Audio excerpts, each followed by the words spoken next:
On April 11, 1961 in Yerushalayim, Gideon Hausner, Israel's lead prosecutor of Adolf Eichmann, presented his opening remarks to a special court convened to bring justice to the 6 million Jews who were murdered in the Holocaust. In front of a packed room filled with survivors, reporters, dignitaries, and historians, Mr. Hausner began his opening remarks with the following statement.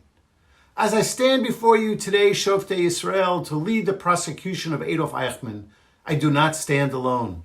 With me in this place and at this hour stand 6 million accusers, but they cannot rise to their feet and point an accusing finger towards the man who sits in his glass dock, for their ashes were piled up in the hills of Auschwitz and in the fields of Treblinka, or they were washed away by the rivers of Poland. Their graves are scattered over the length and breadth of Europe. Their blood cries out, but their voices are not heard. Therefore, it falls upon me to be their spokesman and to unfold in their name this awesome indictment. Prime Minister Ben-Gurion, who authorized Eichmann's capture and brought him to Israel to face the judges, was sending a strong message. He understood that the Arabs who threatened to destroy Israel are today's Nazis. Israel understood then and is even more clear now, and those who threaten to harm Jews will be brought to justice. In 1995, Deborah Lipstadt called out the British historian David Irving for being a malevolent Holocaust denier. She was sued in British court, and she faced him down in court until it was proven that he distorted history to serve his twisted ideology. She taught us that deniers and perpetrators share the same vicious ideology. They are racists and they hate Jews. History needs to be told. The victims' stories need to remain pure and uncorrupted by nefarious actors who are the heirs of the Third Reich. Biased and agenda-driven media needs to be called out. The BDS movement in campuses needs to be repudiated. JKHA students, you are now the educators of tomorrow. The ownership of Holocaust memory is now transferred to you. Ed Mossberg, a prominent survivor who has told the story in a documentary and in thousands of venues, taught our students on several occasions that you are responsible, even at this young age, to be witnesses to the witnesses. You will raise your voices to support and fight for justice, for our historical, biblical, and national right to the land of Israel. Every one of our students who participated in the production of Names Not Numbers now carries the privilege of standing up for the Jewish people, standing out as Jews, and making sure that we will strengthen our resolve. We will fortify our commitment. We will enhance our gumption to remain resolute to protect our people against hatred, racism, and persecution. We are a strong and proud nation. We are resilient and eternal. And the students of JKHA can be proud of their contribution to the vitality and vibrancy of Am Yisrael and Medinat Yisrael. We thank you and we declare together tonight, Am Yisrael Chai. It is my pleasure to introduce our 8th Names Not Numbers project completed with our 8th graders. It has become all too commonplace to compare modern events and circumstances to the massacre of Jews in Europe during World War II. How sad it is that people who know so little about what really happened seek to belittle the magnitude of our people's horrific murders. As practicing Jews, we understand it is not for us to explain or compare one tragedy to another. We can feel sympathy and empathy for our people who suffered, share the pain of their loved ones, and feel the strong distaste for those who brought about this human suffering. But there is nothing more important than remembering. Lo tishkach. We are instructed not only not to forget, but also to affirmatively remember. Our students here at the Joseph Kushner Hebrew Academy have helped us all carry out this obligation. We are able to experience what they are learning as young adults through their eyes and ears. We know that there will one day be an 8th grade at JKHA who will not have the honor and privilege to interview Holocaust survivors. We know that the families of survivors will one day have only the memories of their loved ones to pass on to future generations. So films like Names Not Numbers and the linking of generations is critical to our students and the entire JKHA family. In the future, classes here at our yeshiva will watch this movie as a means to educate future generations. Most importantly, they will show the link of our people and our heritage. This will show that while our enemies destroyed the lives of millions, they could not destroy our people, our Torah, and our way of life. I recently read an article about how Holocaust survivors are more vulnerable to the coronavirus. It described them as people who could survive Hitler but could not survive the virus. I would like to remember these individuals completely as survivors. They survived the horrible events of the Shoah, and what is important today is they helped our heritage survive, and they passed on to us the true vaccine against our enemies, to have faith in Hashem and to believe in ourselves as His children. I would like to take a moment to compliment you, our 8th graders, for how well you worked together and shared in the responsibilities, so everyone was able to have an important role, which enabled this project to go as smoothly as it did, and for this film to come out as perfectly as you will see this evening. 8th graders, thank you for your perseverance, attention to detail, and hard work. We are fortunate that you finished the editing process of this film before school was disrupted. We miss greeting our survivors in person and watching Names Not Numbers in our beautiful Epstein-Stein auditorium. But we are all gathered together now virtually to see your dedication come to fruition. You have grown and matured throughout this endeavor, and I am fortunate to have been able to partner with you on this learning journey. Thank you, Rabbi Greenberg, for your Emunah session, which provided our 8th graders with a glimpse into how difficult it was for our survivors to remain faithful to Hashem during the Shoah. Thank you, Ms. Chase, for assisting the students during your social studies class with the research and composing the questions. Danielle Goldstein, thanks for partnering with me on this and guiding the students from beginning to end. Thanks to Tova and Dov Rosenberg, the creator of this project, for always being available to me and our students and for carrying out this important legacy. A special thanks to Stephanie Kaiser, our project manager, for your commitment and passion. No job is too menial or overwhelming, and you calmly get it all done. Rabbi Rubin and Mrs. Levinson, thanks for your support and encouragement. And thank you to all of you for joining us tonight. Tell me a fact and I'll learn. Tell me a truth and I'll believe. But tell me a story and it will live in my heart forever. The Names Not Numbers Oral History Film Documentary Project is remembering the stories of the Holocaust and is telling the story of the Holocaust for the world to hear, for the world to learn, and to inspire future generations to combat anti-Semitism and all forms of hatred and intolerance. This unique project is in its 16th year. Over 2,500 survivors and 6,000 students have participated in it worldwide.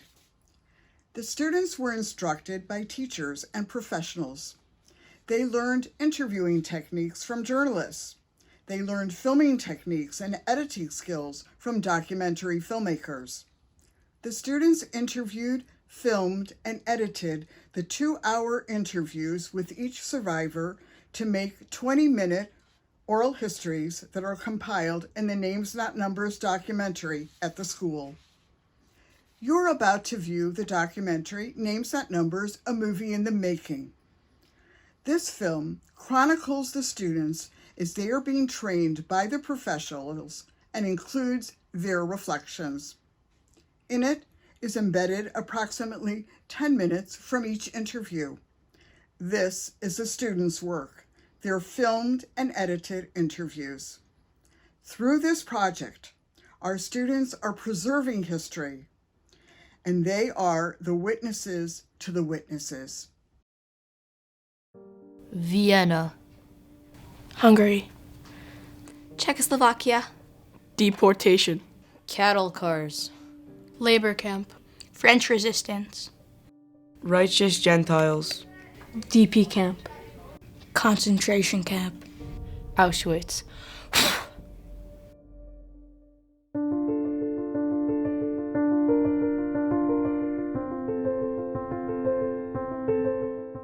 My mother was wearing a yellow band, and two soldiers came over and they said, okay, you're gonna sweep this street.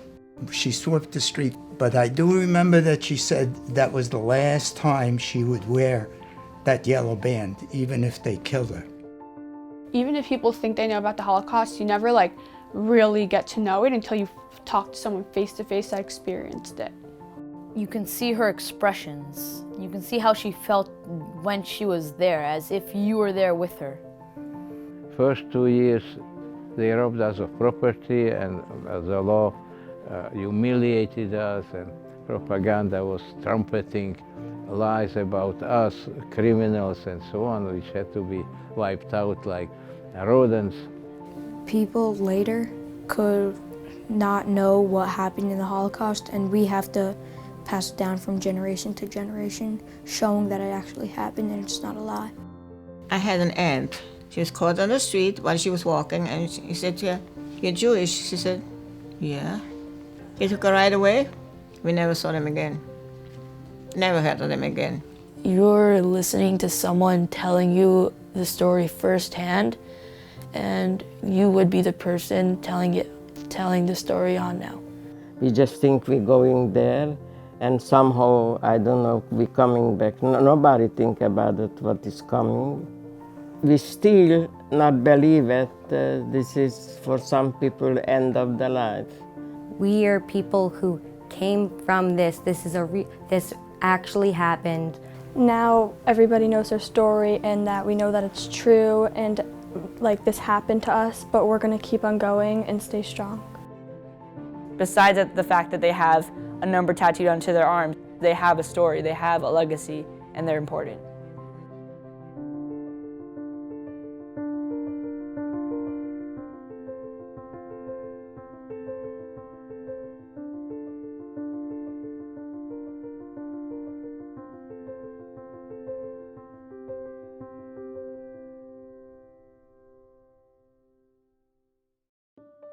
You have a very unique privilege. You're going to learn a lot about life as it was for these survivors, but now your role is going to be instruct and teach and inspire adults. Because the message that you're going to receive from these magnificent heroes is one that you're going to take with you for the rest of your lives. There is the pasuk that starts out, Zochor Yemot Olam, remember the days of old. But it also continues to tell us how we're going to remember. Sha'al avicha v'yagedcha. Ask your father, your forefathers, and he will tell you. And that's just what you are doing in Names Not Numbers. You will cry alongside them. You will share in their story. You will hear stories of atrocities, of horror, of concentration camps, of people who were in hiding. You're also going to hear stories of loyalty, friendship, faith, hope, and how they continued on, the message of never forgetting. It's going to change you because you're going to keep this memory of these people, how they acted, as some of them as children your age, and how they survived, and how they picked up their pieces after the war, and they made lives for themselves, and they created Jewish families and community. All of that now becomes your responsibility to take their lessons and make them your own. You are able to Sha'al avicha, to ask the questions, and to Zachor, to make your documentary for the world to know what happened, because you heard it from an eyewitness and you asked the questions that you wanted to know.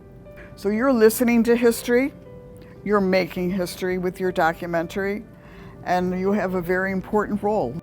When we talk about carrying on this message, it's carrying it on now to your younger siblings who won't be able to have this special opportunity to sit right across from a Holocaust survivor. Before I did the interview, I thought I was a little nervous. I was scared that it could be awkward, it could be uncomfortable. But during the interview and after the interview, I realized that it's such an important thing to do, and it's such an important experience to learn from. You're going to be empowered, and you're going to be informed, and you're going to be inspired and encouraged to take a lead in speaking out and protesting against racism and anti-Semitism. Today we had the first presentation of Names Not Numbers, and we learned from many people about the process of Names Not Numbers and how they made such an interview with an amazing person into a documentary. Up until the war, the Jews had a very good life. I think learning about this will be special because I don't have any family members who survived the Holocaust, and this will be my first time talking to one of them. You won't learn a person from a piece of paper. You don't know really the way they act or the way they talk. You can learn a lot when you actually meet the person.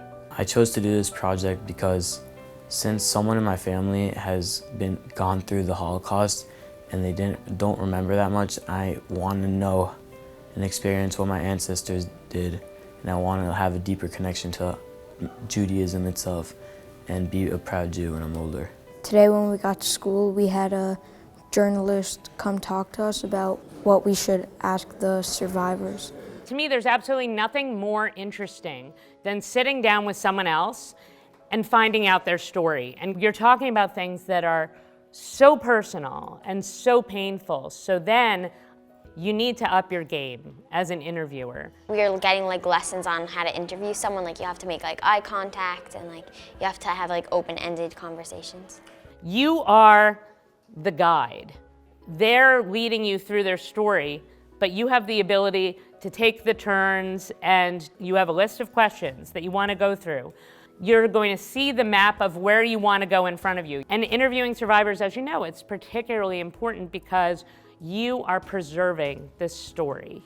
This story, thanks to your interview, becomes something in and of itself that will be portable to people who have never met you, who have never met this person. That's pretty incredible. So the more thorough and deep that you can go in, and the more detailed, the better it will be and the more resonant it will be. In this lesson today, they told me to pretend I was the interviewee and someone else would be interviewing me. What was your daily life like? The mock interview was helpful because it showed how the interviewers should act in an interview. Today we had the filming technique session with Names Not Numbers. The part I'm looking forward to doing the most is working the camera, because I think it will be very interesting to see how a camera works.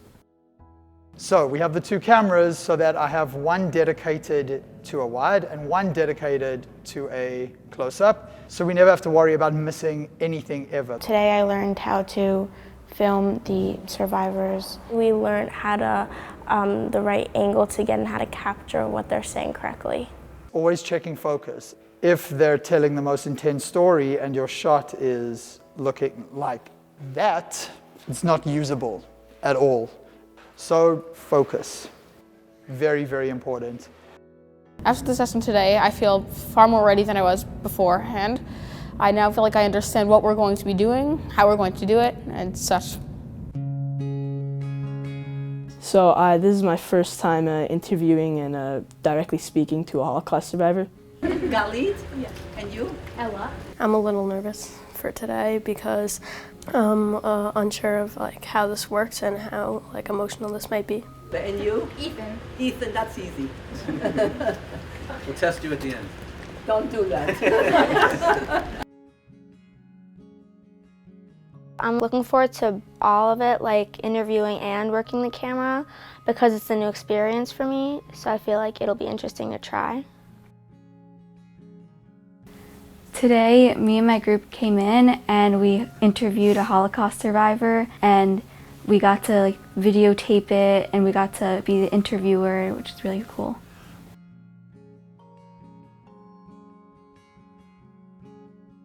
Today, my group interviewed a Holocaust survivor, and we learned all about his life during, before, and after the Holocaust.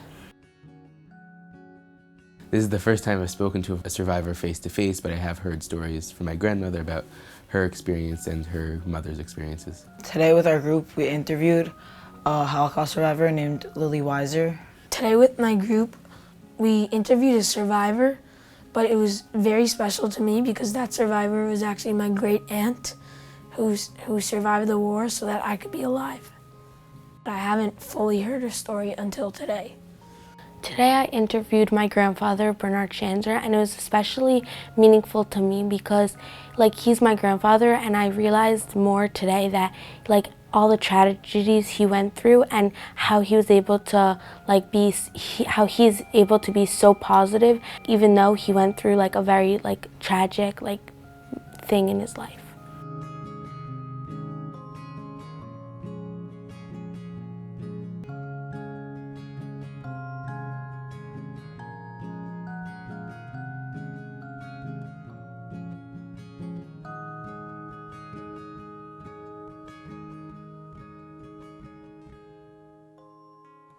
Helga Schmitz-Luden. Where were you born? In a little town called Ulmen in the Rhineland of Germany on June 23, 1934. My father was one of 11 brothers and sisters in the adjacent town. And when he got married to my mother, he moved to my grandparents' house. They were very, very comfortable.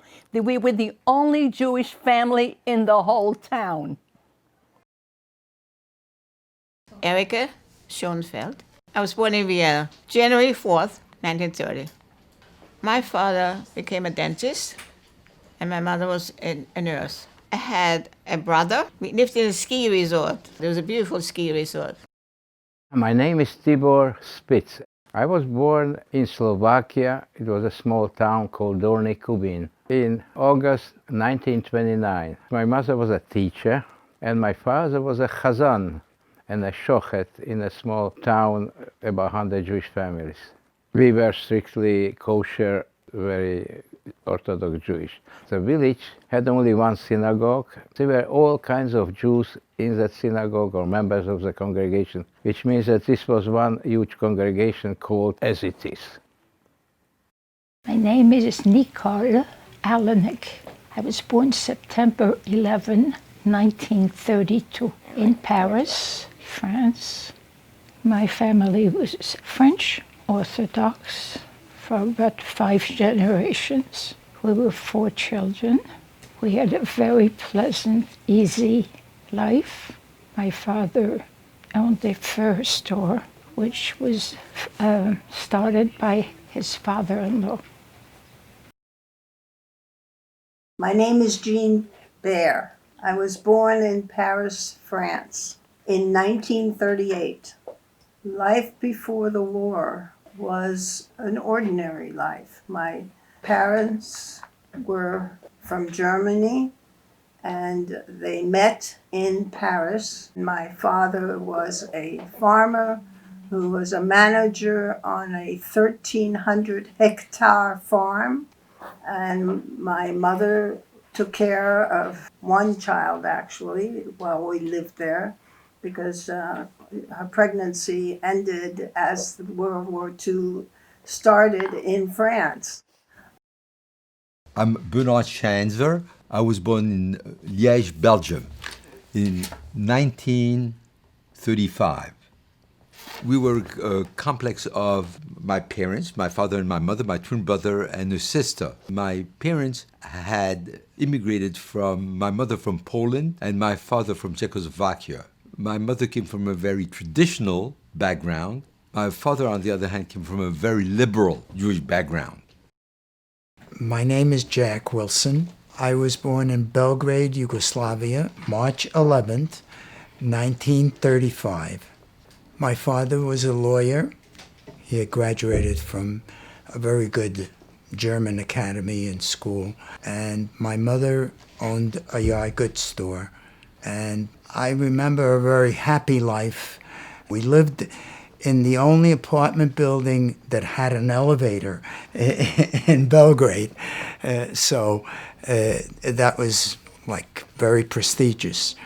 Well, Belgrade was the capital of the country, and it was very cosmopolitan, and that's what I remember. My name is Livia Weiser, where I'm born in Hungary in 1925. the whole family, my parents, I and my brother. It was a nice community. It was like, I think, 20 or 22 Jewish families. Most of the people is working in the farms.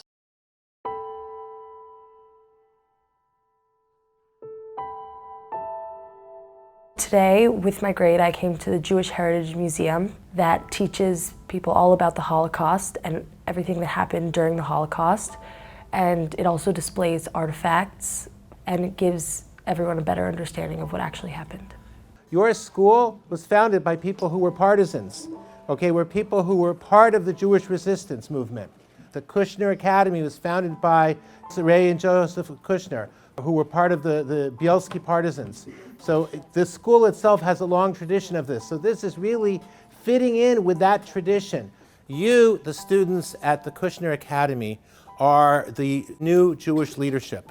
We, the older generation, look to you to carry on the torch of Judaism, of Yiddishkeit, of Torah, of everything that's important and dear to us. And as the new generation of Jewish leaders, you need to know this material. And you're going to be a witness to the people who were there. You're a witness to the witness. In 20 years from now, God willing, you'll have children. And then in 30 years, your children will be able to ask you questions. And they'll say, you know, did you ever did the Holocaust happen? And you'll say, yes, I knew somebody who was there. I can't underestimate how important that is. We don't want it to happen again. Not to Jewish people, not to anybody. My generation is probably gonna be the last to ever be able to talk to a real survivor. But if there are museums about the Holocaust and they have videos of survivors or artifacts from them, people can still learn about it in a good way, even though they're not able to talk to a real survivor.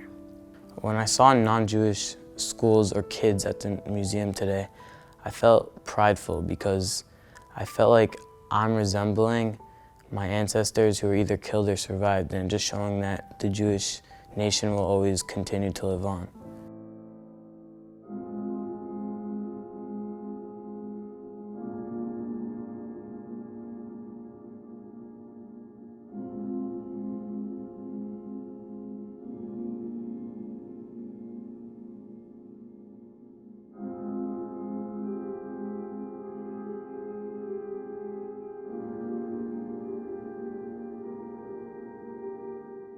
In my experience, the anti-Semitism that you have in Europe was a virulent type of anti-Semitism. Jews stayed together and they were not really welcome socially outside of their environment. For example, one of my uncles had married a woman by the name of Moldova. Her brother was a very prominent physician at the University of Brussels. According to what we've heard, he could never have become a head of the department because he was Jewish. Anti-Semitism is a disease, and who is unhappy has to blame somebody else, because Jews knew how to read and write, they were intellectuals, and population in the area was practically illiterate. And naturally, Jews had businesses, better properties, they were maybe dressed a little bit more neatly or more hygienic and so on. And it made that kind of feelings of envy and maybe jealousy and maybe even a little hatred. There were a lot of anti-Semitic people, even the local people. One day my mother and I were walking in the street. This was when we were occupied by the Germans. My mother was wearing a yellow band, and two soldiers came over and they said, okay, you're gonna sweep this street. She swept the street for about 10, 15 minutes, whatever it was, and then they let her go. But I do remember that she said that was the last time she would wear that yellow band, even if they killed her. Arrogant, well-trained, the Nazis marched through Warsaw's streets. The world was permitted to view this display of military pomp and expected to bow before Germany's might. But the events of years following Poland's setback were to tell another story. That the events of September 1939 shall never happen again.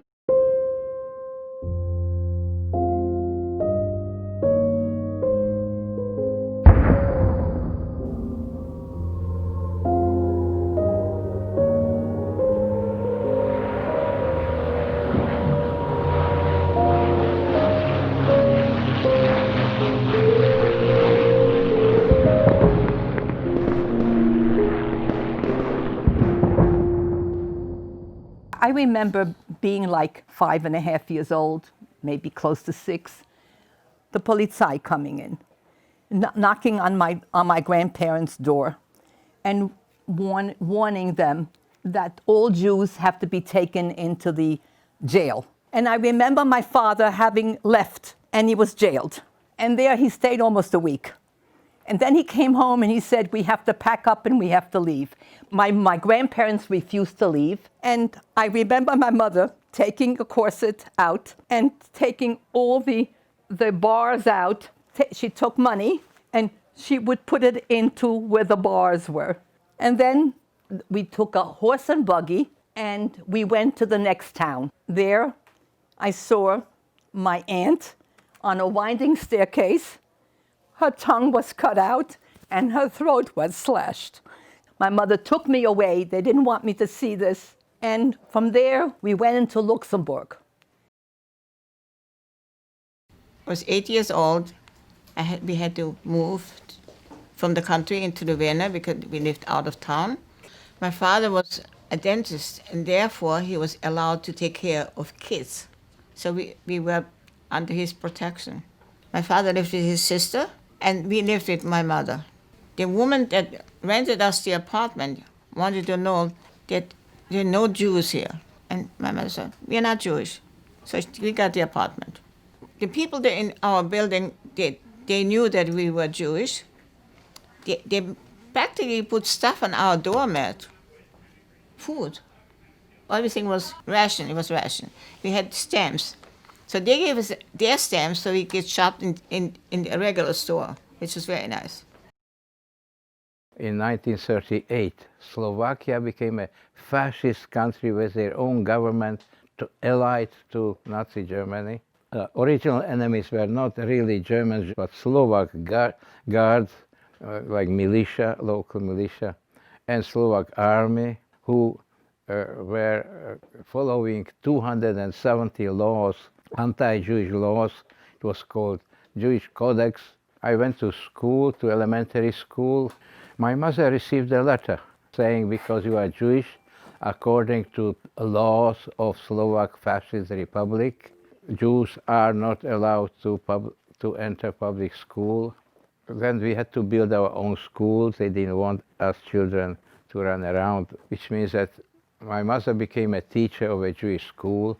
First 2 years, they robbed us of property, and the law humiliated us, and propaganda was trumpeting lies about us, criminals and so on, which had to be wiped out like rats and insects and rodents.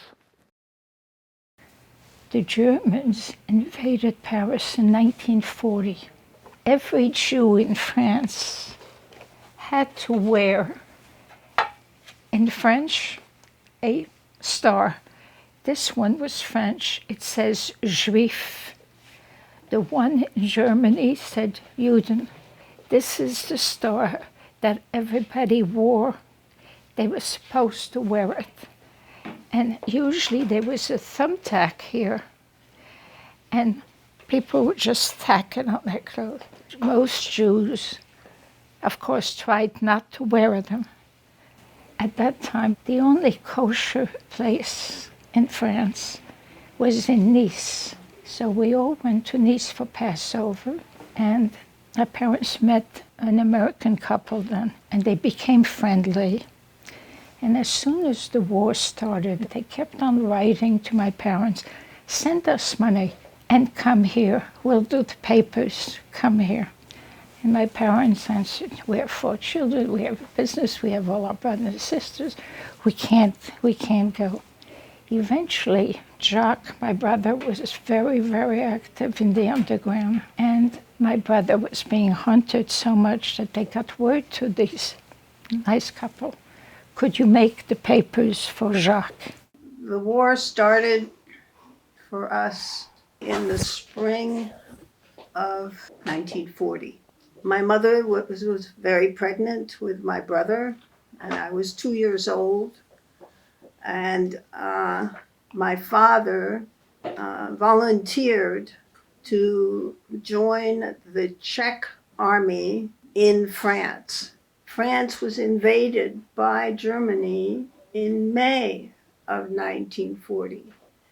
So the Parisian people were very much frightened, and they left Paris en masse. So my mother decided to go and visit my father's brother, who lived near Chambéry, which is near Lyon. And on April 26, my brother was born. And so she was one of these people who fled with 2 infants. And it was very difficult for her. In 1940, the Germans come in and invade Belgium, and they take over Belgium in a couple of days. Our family decided to go to France, so that we got into a truck and we left Belgium and we went towards France. And we traveled towards a city called Saint-Étienne. And our lives were probably not amazingly shattered till the summer of 1942. At the start of the war, I was 6 years old, and it was time for me to go to first grade. I remember going the first day that school started, and as the first class started, 2 German officers in black shirts came into the room and said, "Everyone that's Jewish, raise your hands." So I remember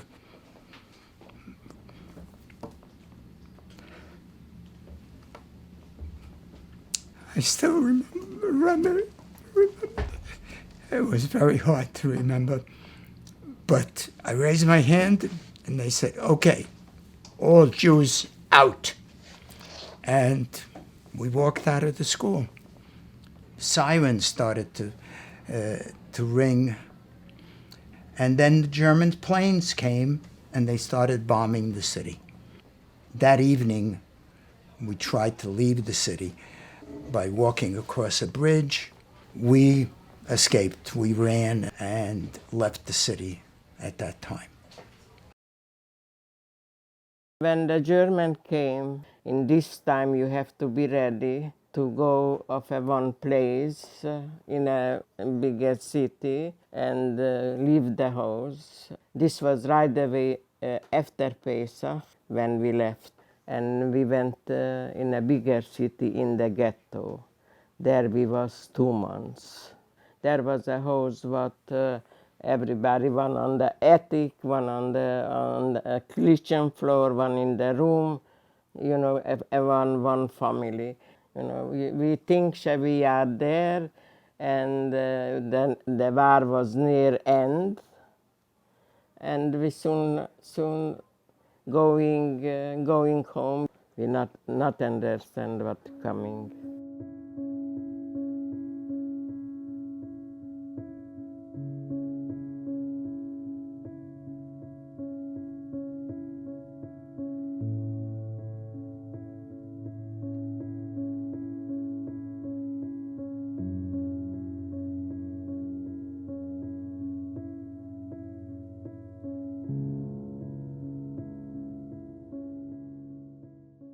In Luxembourg, my father was taken to Camp Le Mille. He was taken away, and we get lined up, a lot of Jews, all lined up. A Nazi officer comes and he says, "What is your profession?" My mother, she says, "I come from a bar and grill, and I know how to sing, and I played the piano," and that was it. And then we get put into these cattle trains, and we wind up in Gurs. It was a concentration camp, and so they took my mother every night to an officers' club, where the Nazi officers sit and they drink and they said to her, "Spiel, play." So she played and she sang all the songs every night. And every night she would come back and she would say, "It doesn't look very good for us that they're going to send away the children. Die Kinder vernichten." Vernichten means they're going to kill the children. And she would say to me every night the same thing. "Look," she says, "we're going to make a way for you to go around the back of the barrack, and you can crawl your way out." And she made it like a fairy tale to me. And one night she said to me, "Tonight, heute Abend, you have to go." I remember the barbed wire. I remember crawling underneath the barbed wire. And I remember getting hurt. And she says, and she kissed me goodbye. She says, I promise to find you. Just remember, you're only to give your name and when you were born. Don't say anything about Jewish. Don't say anything about a Yid. And I went and I crawled through the woods. As a child, 1942, my mother said, you can't go on the street, the bombs are falling, the bombs are falling. I said, you know what, I don't care, I just want to go. But as a child, you don't realize it like that. When the bombs were falling, the stores were destroyed and would go out and get the stuff from the stores. My brother went out looting the stores, we got food. Bombing was going on, and it was very dangerous to be upstairs. So I stayed with my brother in the basement. We went down alone. My mother said, I'm staying upstairs, and we are going downstairs. It was cold and dark, and there was no light. It was horrible, horrible. We had no water, cold water, but no warm water. And we had a little stove where we could warm something up, like a petroleum thing. And we ate rice on it, rice, whatever rice we had. I had an aunt. She was caught on the street while she was walking, and he said to her, you're Jewish? She said, yeah. He took her right away. I said, where's your husband? He's staying with his other sister. They picked him up. We never saw them again. Never heard of them again.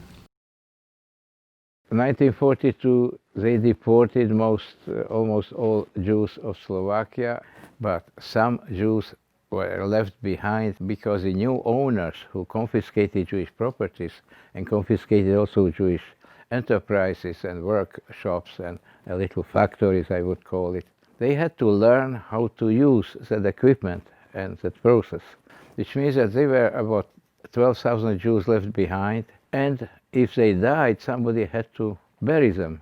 My father was in charge of officiating a Jewish burials, which means that my father was told that his family and himself has to stay till the end of the year. In the middle of the night, I went to that creek to catch some also tiny trout because they are sleeping in the cracks between the rocks, and I was catching them with my hands. Suddenly I heard some whispering and shouting in Polish and Yiddish, which was very surprising, which means that I naturally followed the sound, went to the small window. It was a prison, a local prison, one-room prison. And from behind the bars, people started talking to me. One of them stuck his hand out of between the bars and gave me a big gold coin and said, if you get us out of here, I give you a fistful of those gold coins. Naturally, I grabbed it, ran to my mother. My mother ran to a person who knew everybody because he was the owner of a distillery. And naturally, he bribed those guards, and they let them out of the prison. My father was released from his responsibilities in the army because France had capitulated. So he came back and joined my mother, and he got a position in Briançon. Briançon is the highest city in France. It's way up in the Alps on the Italian border. The towns were made up of sanitariums. So my father was able to get a position to raise food for a particular sanitarium. In August of 1942, at 2 o'clock in the morning, there was a knock on the door, and my father went to answer it, and it was two French policemen and the lady who was in charge of the sanitarium.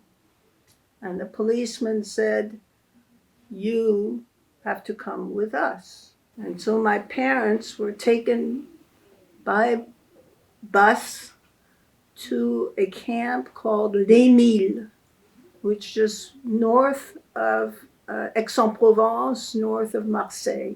During the time that my parents were in the concentration camp, my brother and I had been taken care of initially by the woman director of a sanitarium. but she had been told by my parents that my aunt and uncle lived in Grenoble, and that they would be willing to take care of us. And so we were put on a bus, and my aunt picked us up in Grenoble, and she took care of us. By the summer of 1942, there were rumors going on. German killing groups that had been murdering people, murdering Jews in the East. My brother and I were sent to a boarding place near Saint-Étienne, and my sister went to a boarding school in Lyon. We are placed with this man who's boarding us, and we don't remember the man's name. So we've dubbed them Monsieur et Madame Chrétien. A few days after we had been there, my mother came to visit. And we spent the day with my mother. At the end of the day, we go back to the bus. She's going to take the bus back to Saint-Étienne. And while she's standing in the square, a French policeman goes from person to person, asking them for their identity papers. He looks at my mother's papers. He looks on a notebook. He says, "You're wanted by the police in Saint-Étienne." And he was going to arrest her and go back with her to Saint-Étienne. My mother argues with the policeman, tells him that she has done absolutely nothing wrong. There's an exchange of some monies. The policeman is convinced, and he lets her get on the bus by herself. And on that day, which is the 26th of August 1942, there had been a roundup of Jews in Saint-Étienne.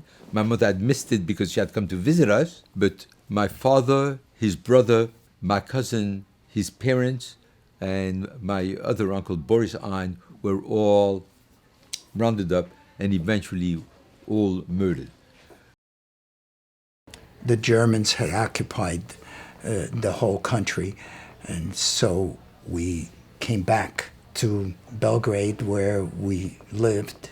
When my mother went to our apartment, put in the key to the door, and opened up the door, and there was a German officer occupying our apartment. He was living there.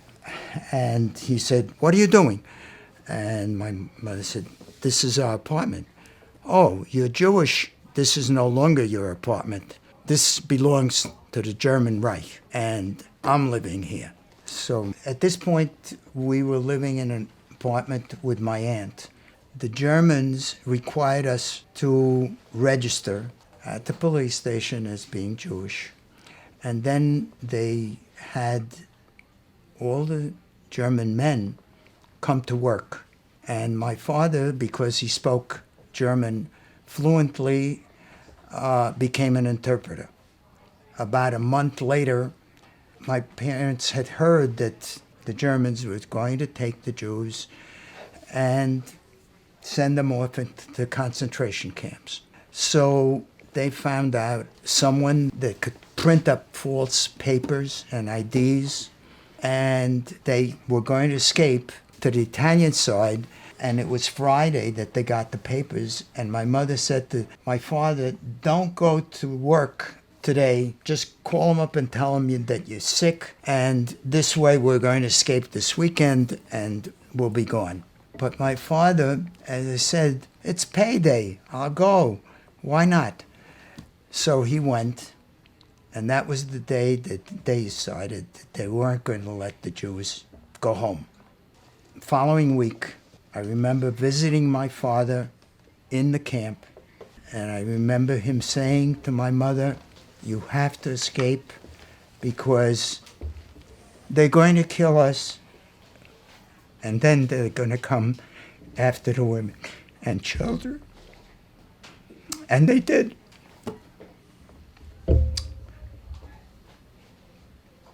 We met this woman that was in the underground, and she offered my mother and myself a way to get away from the town. The next day, in the evening, we get into a fishing boat. That's how we escaped to that island, and then crossed over to another island, and then took a bigger ship to Bari, Italy. Where did you go after the ghetto? 5 days in the cattle cart, just like this was a little bit open for air. A lot of people was there, and like this we sitting, and we just think we going there, and somehow, I don't know, we coming back. Nobody think about it, what is coming. The whole thing was to keep the people calm. You just going now and you working, and then you coming back, is everything okay? We still not believe it. This is for some people end of the life. After 5 days, we came to Auschwitz. And we see that people going around in uniform, you can say like a pyjama, German screaming, the dog barking. So make you disoriented, you don't know where you go, what you do. You got mixed up, you just go like the water flow, you don't know what's going on. And then, Mengele, doctor or butcher, I don't know how I tell, make it like just this. And we young people was on side, the girls, and the men was in the other side, and the selection went so fast. And there you have to take everything and put it in a bunch. Right away take you down the hair, make it the tattoo. And when you came back, you just got one clothes, the stripe clothes. And thank God, I don't know how happened, what happened, I got my shoes. And my shoes was me the whole time that I was in the concentration camp.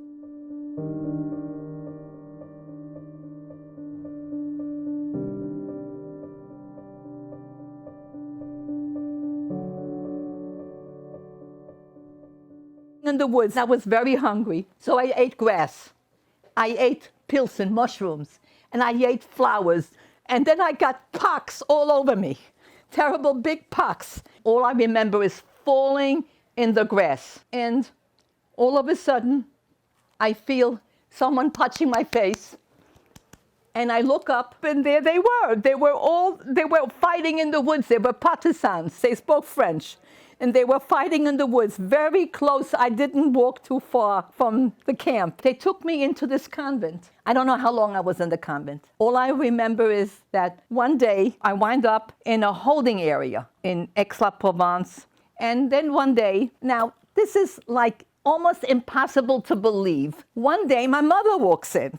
It's incredible. I don't understand how she would never talk about it. So she picked me up. There was a mother there and 2 daughters, and we were hidden in the attic, just like the Anne Frank story. Then one day, somebody comes to the door and says, there's a boat leaving for America.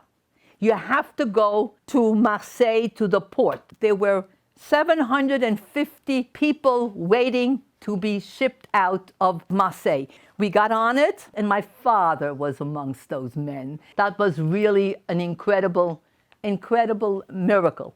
The whole trip from Marseille, Casablanca to America took 6 weeks. We're standing here at the Statue of Liberty, but Roosevelt was the president, and he said no more immigrants allowed. No country would take us in.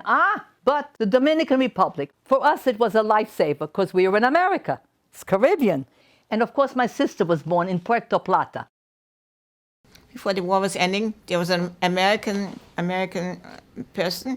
He came every night. I remember his name was Bau. He spoke German.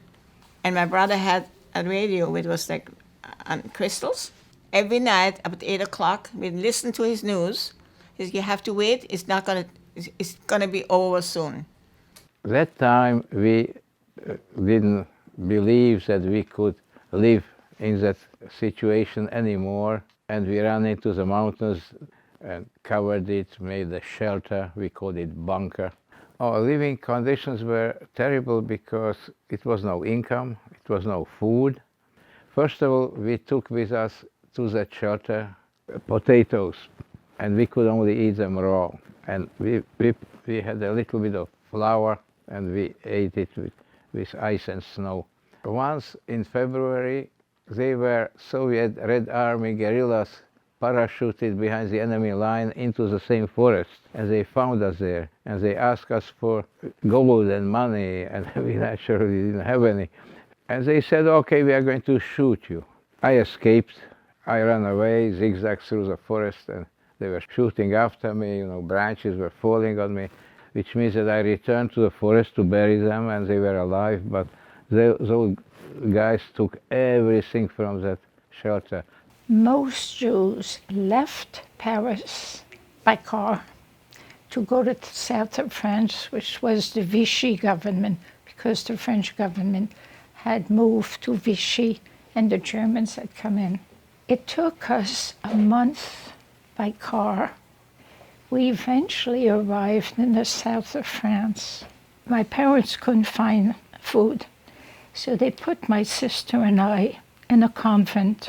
The nuns knew we were Jewish, but the other girls didn't know. And of course, we had to be in church 2 or 3 times a day. And there was always a nun who would sit on the back bench and hold my sister and I like this, one of us this way and this way. And when all the other girls would kneel, she would keep us on the bench. But if she heard a sound of a door, she would yank us down so we would look like all the other girls. They were amazing. And at that same time, they were looking for Jacques very seriously, even in the Vichy side. And at this point, my parents got word to the Wittenbergs, the people that we knew in New York, and said, we're all going to come. So they went again and they got us papers. When my parents registered in the concentration camp, they were asked about the family, how many children, and so on. And when my father mentioned that he had a son born in Paris, the police at the registration desk said, oh, you weren't supposed to get picked up because you have a French boy. So they were in the camp for a whole month before the papers came through. Once outside the gate, my father decided the family had to be split up.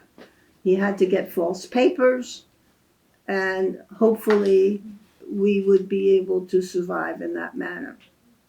My mother went to south along the Rhone River to a family, and she worked there as a maid. And my father went into the underground. From my aunt's home, the children, my brother and I, were taken in by a nunnery in Saint-Étienne. After 3 months in the underground, my father said that living separately was no good, and we would reunite as a family. We got on the train, and so we were in a compartment of about 10 people, and the German officers would go down the aisle, knock on the door, and ask for proof of French citizenship.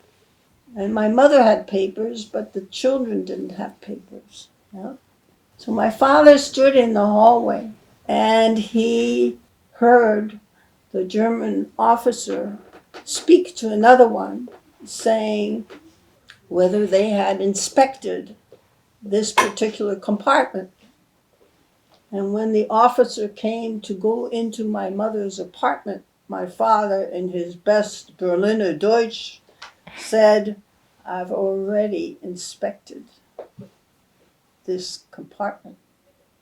And so the officer passed by. So we were saved quite often by these miracles. So after we left my mother at the bus depot, we came back to the farm and we told Monsieur Chrétien what had happened.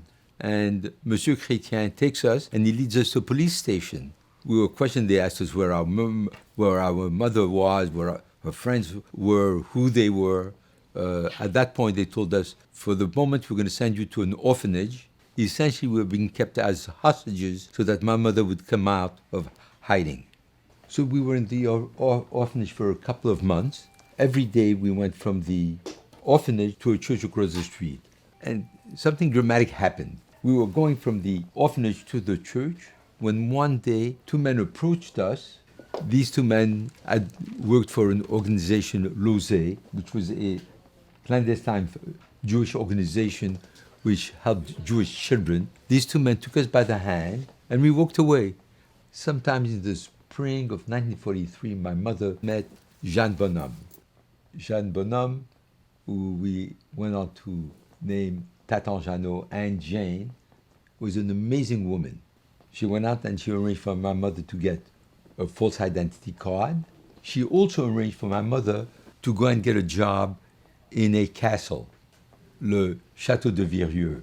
And Jeanne Bonhomme took us and she brought us to her mother. And we went from Grenoble to the little farm that Jeanne Bonhomme's mother had. Jeanne Bonhomme's mother, Adolphine Dorel, was an amazing, amazing woman. We called her Mémé, which means grandma, and we were on the farm from 1943 till the end of the war. First, we escaped to Split. Split is still in Yugoslavia, but that was occupied by the Italians. All you had to do was report your name and address to the police station where you lived. However, my mother said, we're not reporting anything. We had our false papers and we had the equivalent name of Smith in Yugoslavia. In Yugoslavia, every 10th person's name is Petrovic, and our name was Petrovic. And then it was 1943, Split fell to the Germans, and naturally they came for all the Jews, and so all my mother's friends were taken away at that point. But we weren't taken away because we were still under the name of Petrovic, and we would, our names wasn't with the police. Auschwitz never was the sun, never came up the sun. It never saw a bird, never. Every morning, screaming, go out from the barrack, and staying in line hours and hours and counting you. And we staying there hours and hours, and then he said, okay, go back to the barrack and give you drink some black thing, I don't know what, in a slice of bread. In Auschwitz, I was 1 month, then take us in Krakow in Poland. There I was 2 months, and again back to Auschwitz, and I was there a couple of weeks, and then was again selection with this butcher, not a doctor, a butcher, and then take us in Germany, Leipzig. There we work in a munition factory, make little things for the airplane. So from the barracks we walk to the factory, rain and shine and snow, with one clothes on, and then we work 12 hours, one shift a day and one in the night. And then him give something, the name was soup. Something that I found incredibly shocking was their conditions in hiding and how often they came close to death, but they always managed to find a way to fight back. She had to live in this cellar for a year, and she didn't have a lot of food. She didn't have water. She only had cold water. She couldn't shower. She didn't really have a lot of clothes. Not really any friends. She didn't really have freedom. The part that when she was going to the camp, that all of her family was with her and they were all there, and then only 3 of them survived. It makes me appreciate that if people hadn't survived, then there wouldn't be Jewish day schools, I wouldn't be here right now. The main part that stuck out to me that he and his brother left his family at 7, and they managed to survive, and they're here today. If I met a Holocaust denier, I would try to understand why they don't think the Holocaust happened, and I would explain to them the stories I heard today and from my great-grandfather to show them that it did actually happen and it affected many people.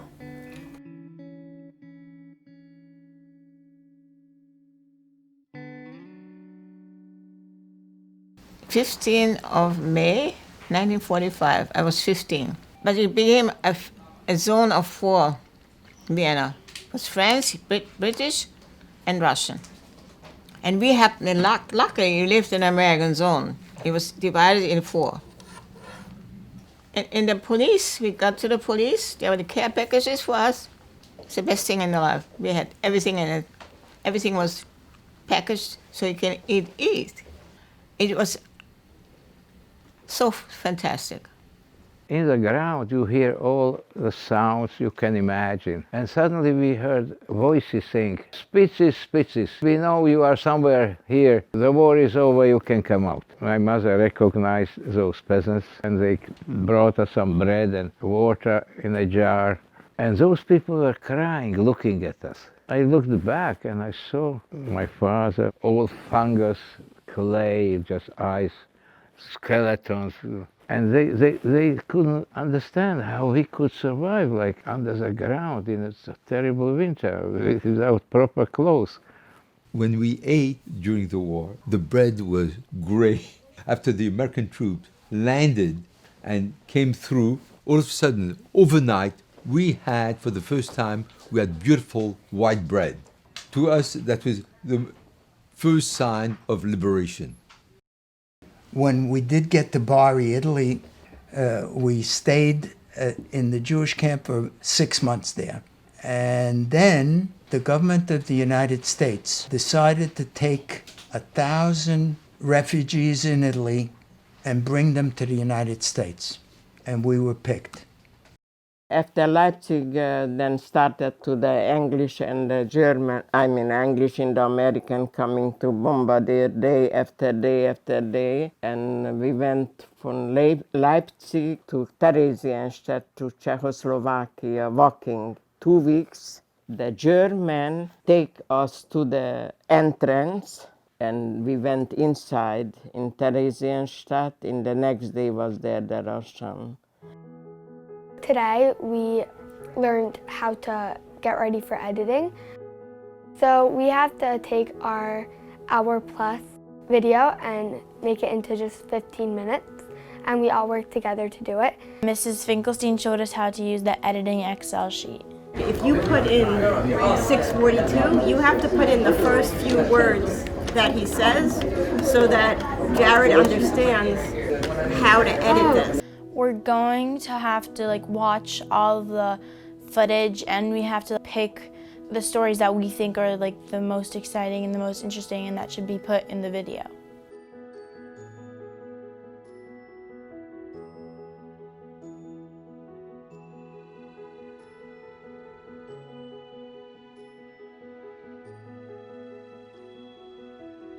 My mother used to read the paper. People are looking for each other. She has an idea. She's going to write the newspaper and she's going to put an ad in. And she remembers in 1929, her uncle came to New York. She writes an ad and one day there comes a letter. Ja, ich bin dein Onkel. I am your uncle. So she writes him, I need a visa. This is the outfit that I came to America with.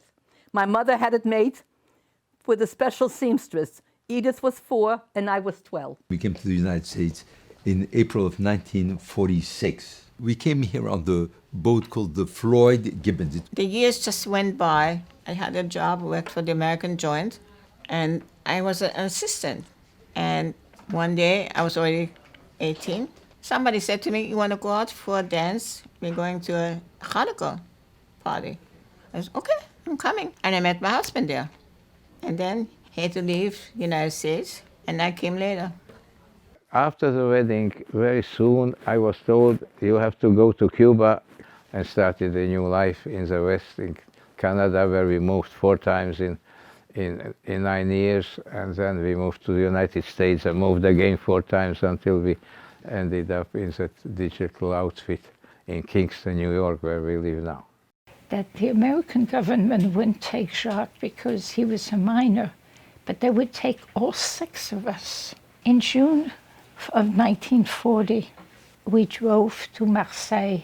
And in Marseille, we got onto a French ship called the Maréchal Lyoté. And it took us a week on the ship from Marseille to Casablanca. And after about a week or 10 days, a ship called the Serpa Pinto came from Portugal. And they picked all of us onto that ship. We got into Manhattan. This was June 25th, 1942. October 22nd, 1942. My brother Jacques became 18. He went to the French consulate and enlisted with Charles de Gaulle to be shipped back to England. We had come to the United States to save him. He went back, did the entire war, and was in the 1st Division with Charles de Gaulle. As a result of being saved by the United States, my brothers and my sister and I are so enamored of this country. We can't stand anybody criticizing this country because we feel so lucky that we've had our life here. And for some miraculous reason, nobody of all of my family were killed, which to us is a miracle. We stayed in France until 1947. My mother's brother, who lived now in New York City, came to visit, and my uncle really urged my father to come to the United States. And so we came to the United States on the Queen Mary, and I landed on February 4th, 1948. My father every day said, "Thank you, America." We came to the United States in 1944. It's a wonderful thing to live in this country, that we're free because of our Constitution. And we have to always protect it. So the topic for this morning is Emunah and the Holocaust. Emunah is not something that you can just say, I believe in Hashem, and that's it. Because Emunah is going to get tested. So the more one strengthens their Emunah, the more you build your roots. The deeper the roots of the tree, that tree is going to be able to withstand storms of great power. And this is what we're going to talk about this morning, the storm, the catastrophe known as the Holocaust. When Hitler came to power in Germany, was a time period of unbelievable tragedy for the Jewish people. One day of Auschwitz was enough to just destroy a person completely. So religious people had all types of reactions to this horrible situation. So for a Jew who believes in Hashem, and all of a sudden you're suffering horribly, then you've got to come upon all those roots that have been embedded in you since your birth. For those that survived, that is what pulled them through. There are people who went through the war and came out not believing. There are a lot of people who went through the war not believing and came out believers, amazingly. After going through all of that, they came out believers. Everybody had their own reaction to these events that took place in their life, something that, of course, they'll never forget. Even through hiding in the forest during the Holocaust, Tibor still maintained his connection with Hashem. Doing the smallest things, he said Shema, and that really helped him stay connected. A lesson I can learn is that Hashem will always be with you no matter what.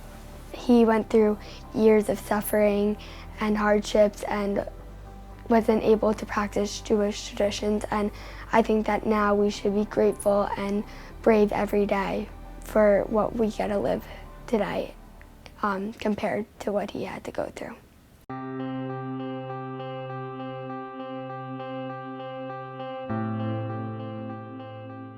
We have to be strong as Jews, and we should support the state of Israel because it's our home, and we have to help each other. We have to be friendly with each other, not one Orthodox and one conservative and one this and one this. We should all be united.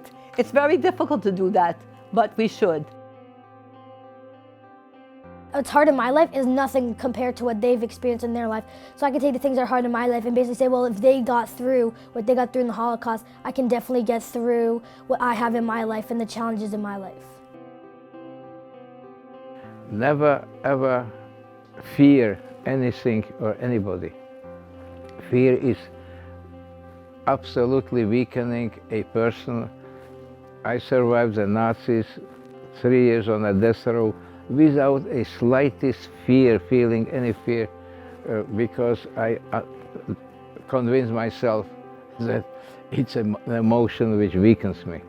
He really was a model of taking the situation as it is and not being a victim of the situation, but using it to strengthen your personal faith and your experiences so as to learn from your experience as opposed to being a victim of the surrounding. Be strong and carry out what you believe in. If you are Jewish, be proud of it. It's very important. We should never hide ourselves. The lesson that I learned from her story is that she was very optimistic. So I think that you should never give up hope and fight towards a better future for Judaism and never be afraid to show your identity. Always try to do your best. Don't give in to any prejudice that goes on around you, so that always stand up for your rights. Even though he went through bad times, he took his mother's advice, he kept on going forward, and he became really successful and had children, so I shouldn't hold myself back, and I should always look to the future. Be kind to each other and be a good Jews and love Israel. The lesson I learned is that you shouldn't hide your identity, be Jewish, and don't be scared. If I am ever shut down by anything, I can always pick myself back up and know that I have someone to look up to as a great role model. And what I found really special was that she picked up and believed in herself to continue a great life. The lesson that I learned from her story that I could apply to my life is just be nice to people and don't treat anyone differently just because they're a different race or different ethnicity or they're different religion than you or they look different than you. Everyone's equal to each other. The fact that the Shoah happened, another Shoah can occur. It was a period of terror for the victims, for us, and a shame for the world and for the people who were indifferent to it. The greatness of people like Mémé, Tatan Jeannot, the Marquis, is that they give you an idea of humanity of man, so that you cannot sit back and say somebody else is going to take care of it.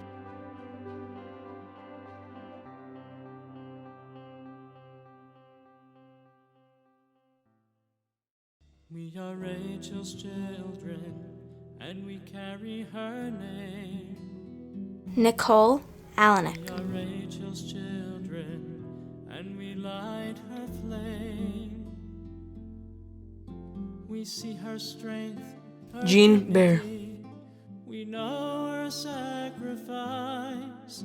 We are Rachel's children, calling her name. Helga Luden. We are Rachel's children, and we bear her. Bernard Schanzer.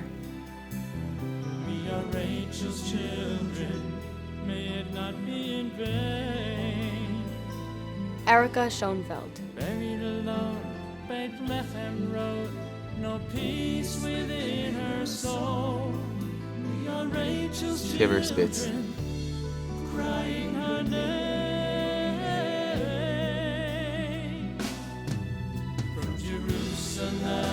Lily Weiser.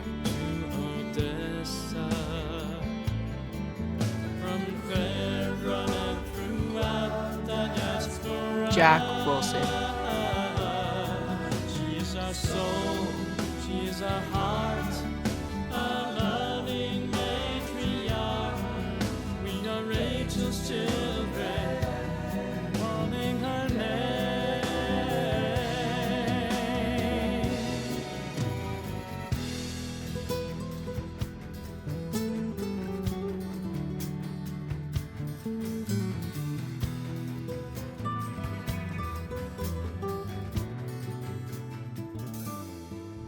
We are Rachel's children, more than 3,000 years. We are Rachel's children, and we share her tears. May we learn, may we return, for days of old we yearn. We are Rachel's children.